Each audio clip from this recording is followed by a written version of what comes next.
Christy get Marie talking about the work she's doing on the flip? Hi, Marie. Hey, Ruben. So, we've been working on these wood blocks, and this has gone through a multiple trial proofing process, which happens sometime. Not exactly ideal in my mind, because it would be nice to come up with resolution a little bit faster, but that is the life of an artist.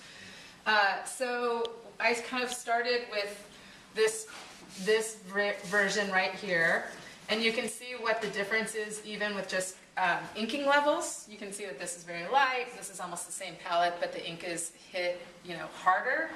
And then I decided that this was much more graphic than I normally tend to like in my work, I guess.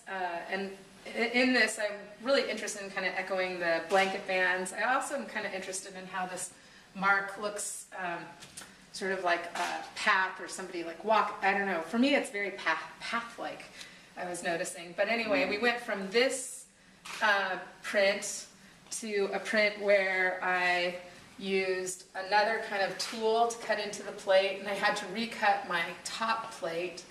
And then I thought, wow, it's still looking a little bit graphic, and I guess I was like looking for something a little bit more subtle, but I do like how you're starting to see more texture here. And then I went to this, well, let's see, this one's, I started drawing on that.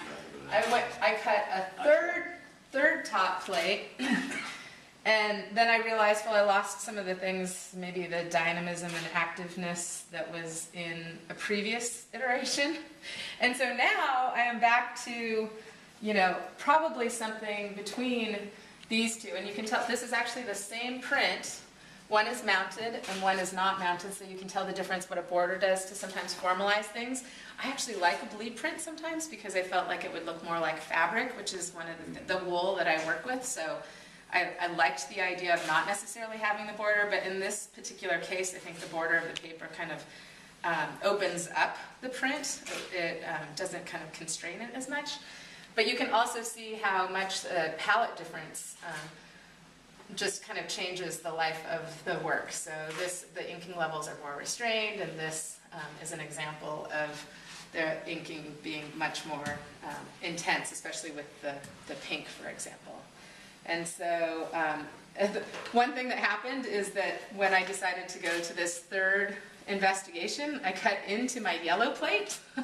So now I'm wanting to step backwards, so I have to like recarve my yellow plate the way it existed in a previous edition, I guess, or not a previous state. So that is the process. But one of the things that I do love about working with wood blocks is just the naturalness of the material. And I've cut a lot of plates that I've discarded at this point in this particular visit here. But I haven't grown tired or weary really of cutting the plates because it's kind of a soothing process.